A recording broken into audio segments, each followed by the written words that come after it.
Sema. Sisi kama taifa, na ni vizuri tuambiane ukweli, kwa sababu tusipoongea ukweli tutarudia makosa ambayo tumefanya nchi hii. Hii siyo mara yetu ya kwanza kuona viongozi wakiongea mambo machafu ya kuleta vurugu. Na ya mwisho tuliyaona mwaka wa 2007. Tusifikirie ya kwamba hiyo mambo ilianza hapo hapo. Ilianza kwa maneno kama haya ambao watu wanaongea. Na waomba viongozi wa serikali, naomba viongozi wa usalama wa nchi hii yetu ya Kenya, kama kwa ukweli mnapenda nchi yetu, msiruhusu mambo haya yaendelee.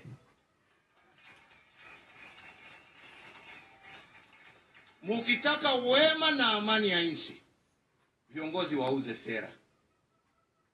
Uza sera. Na mimi nawauliza, hata nyinyi kama wana Jubilee, tuuze sera. Tuuze yale ambaye tunataka kutendea wananchi, na tusibague wananchi. Tuuze sera zetu, kazi yetu. Kwa sababu unashindwa. Haihitaji mtu awe ni mwerefu sana kujua shida iko wapi. Kusema ya kwamba ati watu wakiwa na hii na hii na hii, kwa nini hawakufanya? Hapana. Kila wakati na wakati yake. Sisi tumeenda, nyinyi ndio mpo. Sisi tulijaribu kwa vile tuliweza. Nyinyi pia deal with the issue. Na issue ni simple.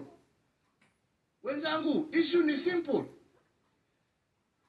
Watu wanapiga kelele kwa sababu wanasema, jameni, mimi ni mtu ambaye mshahara wangu kwa mwezi ni shilingi 20,000.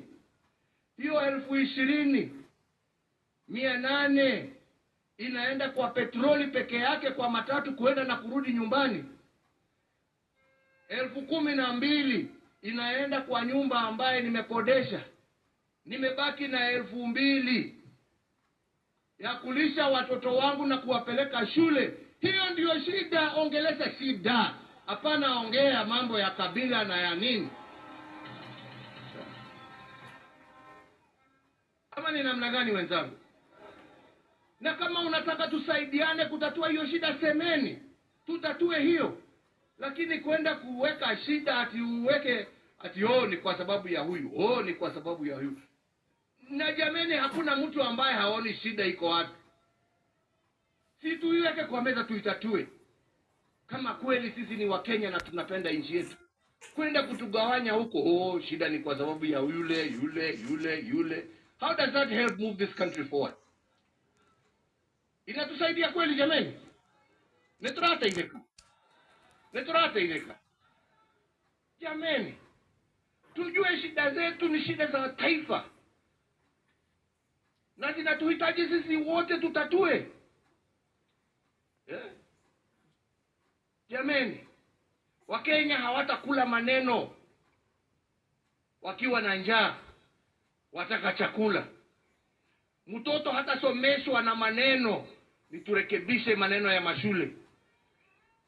Mgonjwa hatarekebishwa kwa maneno, nitutengeneze mahospitali yetu.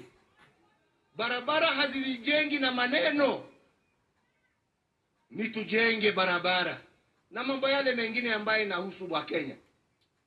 Na mambo haya haina kabila, haina rangi, haina dini, haina lolote, yahusu kila Mkenya pahali popote ulipo jameni. Na ndipo nawauliza wana Jubilee, musimame kama Wakenya. Musimame kama watu ambao wanapenda nchi yao. Ama ni namna gani wenzangu? Na hata hawa viongozi nawaambia, hakuna haja